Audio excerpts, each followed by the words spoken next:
그럼 지금부터 너무 시간이 올라갔습니다. 2시간 넘게 갔네. 죄송합니다. 한국형 재정주축의 허구성을 모피아가 노리는 건 뭐냐? 이거를 가겠습니다. 아까 처음에 보여드렸던 겁니다.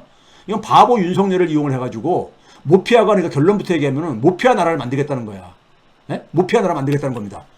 근데 예산 편성에 대해서 지금도 보게 되면요. 기재부의 권한이 너무 강해. 지금 뭐냐면요.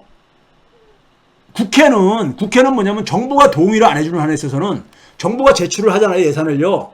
10월 달에 정기국회 때 제출을 하잖아요. 그럼 거기에 대해서 항목을 증가시킬 수가 없어. 각 항의 금액을. 기재부가 제시한 항목의 금액을 깎을 수 있어도 증액할 수가 없어. 근데 새로운 항목도 만들 수가 없어. 국회가 이렇게 권한이 없어요. 네? 결국은 나머지 남아있는 게 누구냐? 대통령만이 간섭할 수가 있는 거야. 대한민국 헌법이 이렇게 돼 있어요. 57조예요. 국회의 권한이 너무 취약해. 우리나라는요. 예? 그럼 근데 법률로 해놓게 되면 대통령도 손 못 대는 거야, 이제는. 대통령조차도 손을 못 대는 거야. 이걸 하겠다는 거야, 지금요. 그러면 이 항목 예산 내용들 누가 짭니까? 경제 관료들이 짜잖아요. 그 짠 걸 가지고 와서 형식상으로 대통령한테 보고를 하고, 그러고 나서 그다음에 뭐냐면 그걸 그대로 국회에서는 건드리도 못하고 그냥 통과시키고 이렇게 돼버리는 거예요. 예? 올해 기준으로 600조 넘는 돈을 그러니까 기재부가 마음대로 우리가 가겠다는 얘기예요. 대통령의 권한조차도 없애버리는 거야. 지금 추경화 하는 거는요. 예? 자, 그 다음에 이제 제가 학생들한테 그럽니다. 학생들한테 이제 뭐냐면, 자, 60이라는 숫자의 근거가 뭐냐. GDP 대비 60%에서 제한하겠다는데 60% 근거가 뭐냐. 이거 찾아오라 그래요. 찾아오면은 이론적인 근거를 찾아오라 이거예요. 이론적인 근거. 예? 이론적인 근거가, 60이라는 수치가 이게 유로존에서 유로화를 도입할 때 그한 거거든요. 예? 이론적인 근거가 뭐냐. 왜 30이 아니고 40이 아니고 50이 아니고 왜 100이 아니고 60이냐 이거야. 60이라는 수치가 어디서 나온 거냐 이거죠. 이걸 찾아오려면 학생들 되게 못 찾아옵니다. 못 찾아오고 그냥 그 당시에 보니까 막 인터넷 뒤지고 검색은 잘하잖아. 요즘 학생들이요. 그러니까 기껏 제출한 게 뭘 가냐면 그 당시에 평균을 보니까 유로존에 가입한 국가들의 평균을 보니까 한 60 거기에 맞췄다. 뭐 이런 얘기들. 그런 얘기들 이제니까요. 그런 얘기로 가는 거야. 근데 그건 이론적인 근거가 아니잖아, 그냥. 예? 거기다 이게 실증적으로 그러니까 국가 채무는 60을 넘으면 안 된다. 이런 연구가 제가 볼 땐 지금까지 본 적이 없어요. 기존에 그러니까 되게 학자들이 금융위기 이후에 얘기한 것이 선진국가의 기준으로 했을 때 GDP 대비 90% 이런 실증적인 연구는 좀 있어요. 어떤 통계적인 시간이 변하는 것도 변하는 거야. 예? 변하는 거야. 그러니까 어떤 특정 기간을 통해서 그것을 연구를 한 거기 때문에. 그러니까 이건 이론적인 근거가 60이라는 기준에 60이라는 수치에 대해서 근거를 제시를 못하는 수치를 한 나라의 그러니까 법률로 이걸 규정을 해? 전 세계에 이런 나라가 그래서 없다는 얘기야. 이게 이론적 근거가 없는 수치이기 때문에. 이론적 근거가 없는 걸 어떻게 법률로 저걸 해요. 유로존에서 유일하게 GDP 대비 60%로 한 것도 이걸 굉장히 사람들이 잘못 이해하고 있는 게 유로존이라는 지역은요. 차이를 아셔야 돼. 유로존은 뭡니까? 유로화를 도입하면서 우리가 경제학에서 가장 중요한 경제 정책은요. 뭐냐면요. 통화 정책입니다. 통화 주권을 얘기하잖아. 경제 문제를 해결하기 위해서 경제가 그러니까 굉장히 안 좋을 때 가장 그러니까 우리가 그 문제를 처방을 하기 위해서 경기가 침체되거나 실업이 높아지는 할 때 어떻게 합니까? 되게 돈을 풀잖아요. 돈을요. 통화 정책입니다. 근데 유로화를 도입하면서 유로화를 도입한 나라들은 어떻게 돼버린 겁니까? 어떻게 돼버린 거예요? 통화 정책을 쓸 수가 없게 돼버린 거야. 왜 유럽은 그러니까 유럽 단일 중앙은행만 갖고 있잖아요. 예? 금리를 거기서 결정하잖아. 유로화를 도입하고 있는 나라 모든 나라가 그러니까 공통적으로 그 금리를 적용을 하는 거란 말이에요. 예? 기준금리를 적어도 그렇잖아요. 그러니까 단일 통화를 도입하면서 뭐냐면은 단일 통화를 도입하다 보니까 통화 정책을 쓸 수 없는 나라들이 돼버린 거야. 통화 정책을요. 근데 대부분 나라들은 주권 국가들은 통화 정책을 쓸 수가 있잖아요. 이게 기본적인 차이인 거예요. 창의인 거야. 그러니까 기본적으로 60이라는 수치는 이론적인 족보가 없는 거라 이거예요. 이론적인 족보가 없는 거야. 이걸 어떻게 법률로 이걸 규정을 해요? 이론적인 근거도 없는 거? 자, 제가 그랬죠. 단일 통화를 도입한 건 개별 국가가 통화 정책을 포기한 거야. 그럼 남은 수단은 뭡니까요? 시장에 의해서 경제가 잘 안 돌아가고 경기가 침체되거나 팬데믹 같은 게 생겼어. 그때 대응할 수 있는 수단은 뭡니까? 재정수단뿐이 없는 거야. 재정정책뿐이. 재정정책뿐이 없는 거야. 근데 재정정책을 양면성을 갖고 있죠. 재정을 너무 남용을 하게 되면 어떻게 됩니까요? 돈을 많이 푼다는 얘기잖아, 정부가요. 돈을 많이 풀게 되면 물가가 올라갈 게 아닙니까? 물가가 올라가게 되면은 유로존에서 유럽중앙은행이 그러니까 물가 관리를 목표로 하고 있는데 유럽중앙은행은 물가 안정뿐이 목표가 없습니다. 물가 안정 주장하고 있는데 물가 통제가 안 되잖아요. 예? 통제가 안 되잖아. 그 나라를 위해 가지고 그러니까는 금리를 올릴 수는 없잖아. 다른 나라는 그러니까 재정을 그러니까 남용하지 않고 있는 나라들한테 피해를 주잖아요. 예? 그렇죠? 그러니까 인플레 유발하는 이런 문제가 있는 거야. 반면에 그다음에 왜 GDP 대비 재정 적자를 3%까지 그러니까 허용한지 아세요? 그거 허용 안 하게 되면은 정부가 할 수 있는 게 아무것도 없는 거야. 통화 정책도 포기했는데 재정도 그러니까는 재정 정책도 그러니까 쓸 수 없으면은 정부는 아무것도 할 수 없고 그냥 시장이 돌아가는 것에 따라서 경기가 침체돼도 할 수 있는 게 아무것도 없는 거잖아요. 그래서 재정 정책은 3%까지 그러니까 적자를 확장 재정을 쓴다는 거지 아닙니까? 재정 적자를 3%까지 허용한다는 얘기는요. 확장 재정을. 그렇죠? 그걸 허용한다는 거야. 그렇기 때문에 이거는 기본적으로 뭐냐면 재정 준칙을 유연하게 운영하겠다는 거야. 유연하게. 예? 그런데 유로존을 그러니까 모델로 삼았다고 하면서 추경호는 어떻게 하고 앉아있는 거예요? 그냥 그거를 그러니까는 매년 그걸 해가지고 60%가 넘게 되면 그 다음에는 강제로 그러니까는 재정 수지를 그러니까 줄이는 방식으로 하겠다는 거잖아요. 재정 흑자를 만들어가지고. 예? 이거는 그러니까 이론적으로도 문제가 있으면 현실적으로 제약을 가져올 수밖에 없습니다. 아까 얘기했잖아. 경기가 침체가 돼가지고 경기가 침체되면 어떻게 됩니까요? 확정 재정을 편성을 안 해도 어떻게 됩니까요? 올해처럼 수입이 줄어들어. 정부의 수입이 줄어든다고요. 정부의 수입이 줄어들어서 지금 재정 적자가 생기고 있는 거잖아요. 지금요. 커지는 거잖아. 그렇죠? 재정 적자가 커지는데 그거를 그러니까 처음에는 균형 재정을 편성을 했는데도 수입이 안 들어오는 거야. 경제가 안 좋아가지고, 경기가 안 좋아가지고. 그럼 재정 적자가 되는 거잖아요. 근데 그 상황 속에서 그걸 줄이겠다고 해가지고, 그 다음에 재정을 더 긴축적으로 해. 그럼 어떻게 되겠습니까? 경기가 더 죽지. 그럼 GDP가 성장률이 떨어지게 아닙니까? 성장률이 떨어지게 되게 되면은, 분모의 GDP가 떨어지게 되면은, 국가 채무액은 증가하지 않아도, 국가 채무액 비율은 증가할 게 아닙니까? 이런 악순환 고리가 만들어질 수 있는 거잖아요. 그래서 유로존조차도 경직적으로 운영을 안 해요. 3%까지 계속해서 쓰게 되게 되면 60% 넘어설 수밖에 없어. 그게 현실이고요. 현실이고. 이게 심지어 전 세계에서 가장 그러니까 이 국가 채무가 높은 나라가 일본이잖아요. 일본도 그러니까 우리나라의 재정 동향 같은 것을 매달 발표를 합니다. 퍼블릭 파이낸스 팩트 시트 해가지고 인터넷 검색하면 나와요.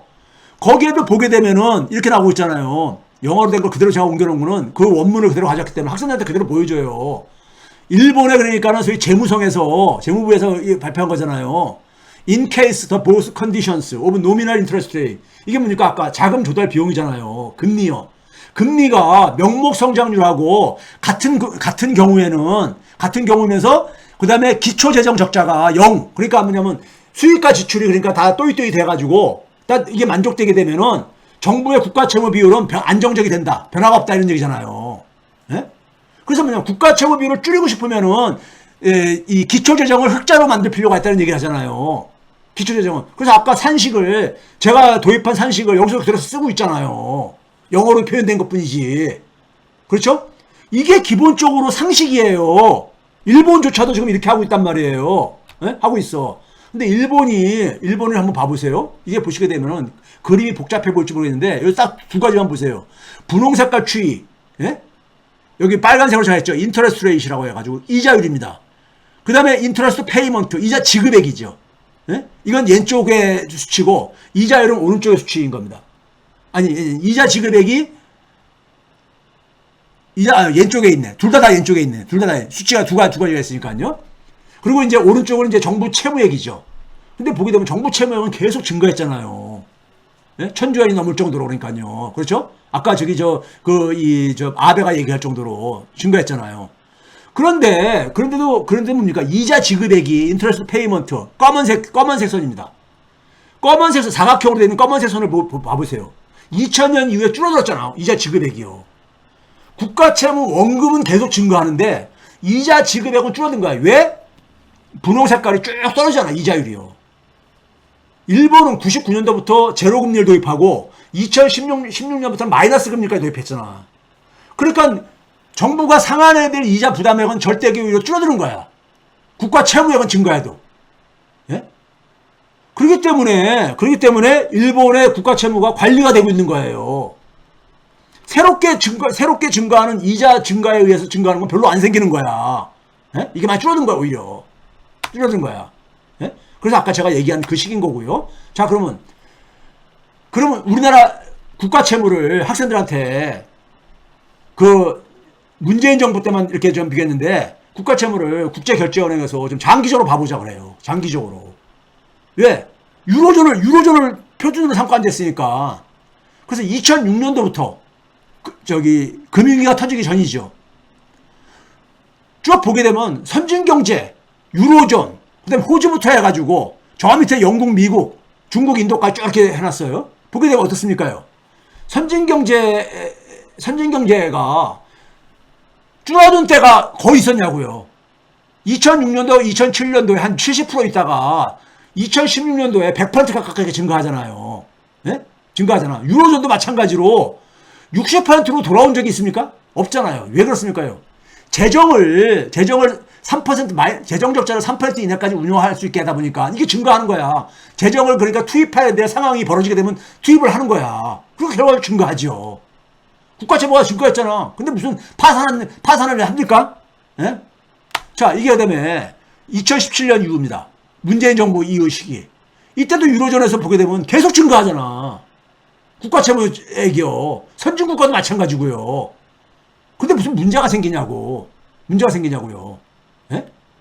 한국이 제일 적게 증가했어요. 국가 채무액 증가액이. 이게 소위 말해서 그 국제결제은행에서 선진국 경제로 분류한 나라들하고 중국, 인도만 빼놓고 선진국 경제로 분류한 나라들입니다. 그 다음에 두 번째는 재정 적자를 3% 이내로 그러니까는 3% 이내에서 나 이렇게 얘기했잖아요. 이게 유로존에서 세운 기준입니다. 근데 추경호는 뭐냐면 그게 만약에 해가지고 GDP 대비 60%가 채무액이 증가하게 되면은 이걸 흑자로 전환시키겠다는 거 아니야. 국가 채무액을 줄이기 해가지고. 이걸 법률로 그걸 못 받겠다는 거잖아요. 그럼 제가 학생들한테 그래. 이 마이너스 3이라는 수치의 이론적인 근거는 뭐냐? 이걸 찾아오면 내가 플러스 몇 점을 더 주겠다. 이렇게 얘기를 해요. 아니, 이거를 법률로 못 박으려면은 이론적인 근거가 있어야 되잖아요. 예? 이론적인 근거도 없는 걸 어떻게 법률로 박아요? 예? 이건 지킬 수가 없는 거거든요. 이걸 어떻게 법률로 박냐고. 예? 이게 왜 1이 아니고 5가 돼야 되고 3이어야 되는지 이게 이론적으로나 실증적으로 존재하지가 않아요. 존재하지가 않는다고. 3%가 나온 거는 뭐냐면요.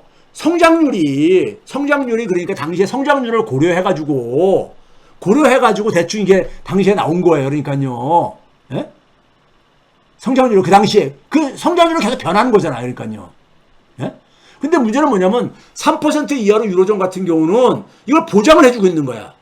그러다 보면은 아까 얘기했듯이 3%가 계속 재정 적자가 마이너스 3%가 계속되면은 60%는 넘어서는 거예요. 실제로 현실적으로 계속 넘어섰잖아요. 2006년도는 68.6%였어. 그런데 2020년 작년에는 92%가 증가했잖아요. 언제 한번 줄어든 적이 있냐고. 왜? 이게 그러니까 재정 적자를 3% 이하까지 허용했기 때문에 이런 게 나오는 거예요. 근데 무슨 문제 있습니까? 유로존이? 문제가 있냐고. 근데 이게 왜 가능한 건지 아세요? 왜 가능한 거냐면은 이자율이 떨어졌거든. 금융위기 이후에. 이자율이 떨어져서 그런 거예요. 예? 자, 그 다음에 중요한 거는 기초재정수지라고 했잖아요. 기초재정수지요. 예? 이자 비용은 포함됐으니까. 수익과 지출을 정리한 게 기초재정수지라고 했잖아요. 이 기초재정수지는 IMF가 재정 모니터라고 해가지고 1년에 2번씩 발표하는 게 있어요. 피스칼 모니터라고. 여러분들 쉽게 검색할 수가 있어. 예? 이거를 이제 학생들한테 가르쳐줘요. 여기서 기초재정수지 수치를 우리가 각국 나라들이 보고를 하고 여기에 수치들이 다 있다. 이걸 스스로 한번 찾아서 비교해보라 그래요. 그래서 2006년도부터 2022년까지 15년 넘는, 이게 뭡니까? 거의 27년 정도 되죠. 횟수는요. 쭉 해가지고, 거기 보면 선진국가들로 한국이 분류가 되니까 선진국가로 쭉 해놨어요. 보게 되면요. 이게 원문이기 때문에 제가 간 건데, 이걸 다시 정리한 게, 이게 더 보기에 좀 낫지 않습니까? 이거랑 비슷한 부분입니까?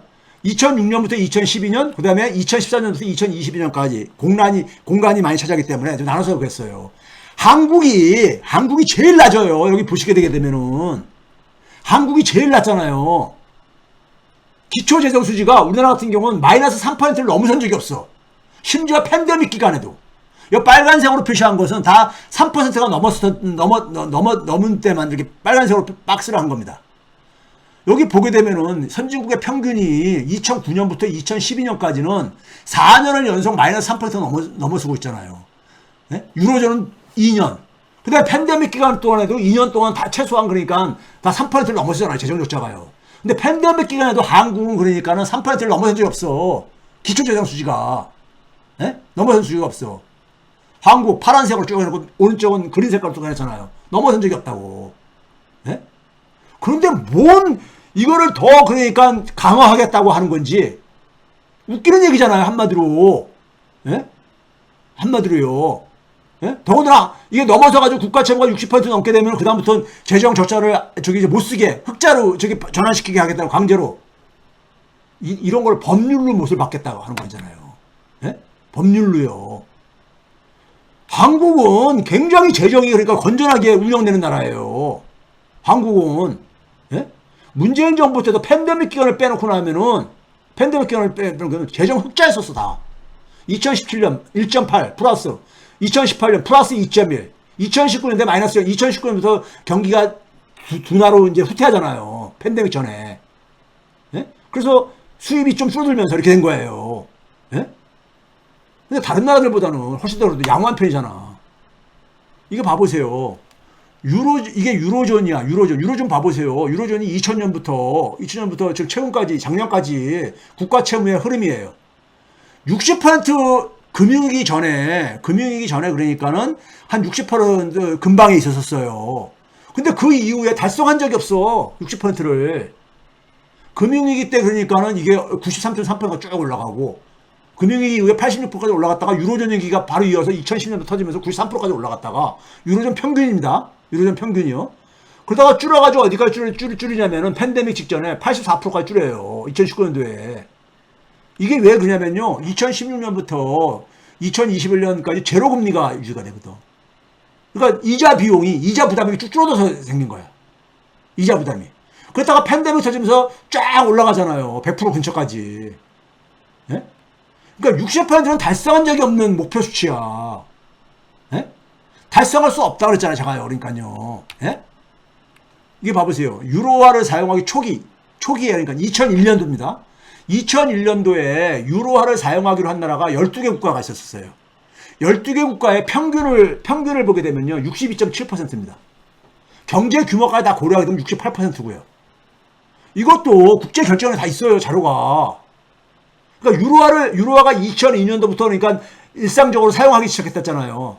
그 전년도에 평균이 한 60% 근처에 있었던 거야. 62.7%. 근데 이거는 항상 변화하는 거잖아. 어떻게 이거를 가지고 법률에다가 못을 받겠다 그래. 예? 도대체가 모피아 애들은 그러니까 국민들이 이런 거에 대한 전문적인 지식이 없다고 해가지고 이렇게 우습게 보고 하는 거야. 추진하는 거야. 이게 얼마나 야만 사회입니까? 2001년도에 유로존 12개국 평균 정부 부채가 62.7%예요. 예? 그 당시에 뭐냐면 경상 성장률하고요. 그 다음에 독일에 그러니까는 단기, 장기 평균 시장 금리가 거의 비슷했잖아요. 여기다 맞춘 거라고. 예? 성장률하고 금리가, 시장 조달 금리가 비슷하게 되면 어떻게 됩니까요? 국가 채무, 재정만 균형적으로 유지하게 되면 안 증가하잖아요. 예? 그런데 왜 증가했어요? 아니, 경기가 후퇴하게 되면 확장적인 재정을 쓸 수밖에 없잖아요. 예? 그래서 이 당시 2001년도 수준에 대충 맞춘 거야. 근데 2001년도에 이런 경제 상황이 계속 지금도 계속 대한민국에서 이게 적용될 수 있는 수치냐고요, 이게요. 예? 그러니까 유로화 도입 전에 95년부터 2001년도에 보게 되면은 이 아까 앞에서 얘기했던 금리 한 4.5% 안팎의 단기금리나 장기금리 이 금리가 그러니까 이게 됐던 거예요. 여기에 맞춰가지고 그냥 그러니까 그 당시에 경상성장률하고 대충 보니까는 그렇게 되게 되면 그러니까 크게 그러니까는 이자 부담 정도는 성장률로 그러니까는 방어할 수 있겠다고 본 거야. 예? 그걸 본 거야. 근데 성장률은 계속 변하는 거잖아요. 근데 이것을 지금 우리나라다가 지금 못을 받겠다? 웃기는 얘기잖아요.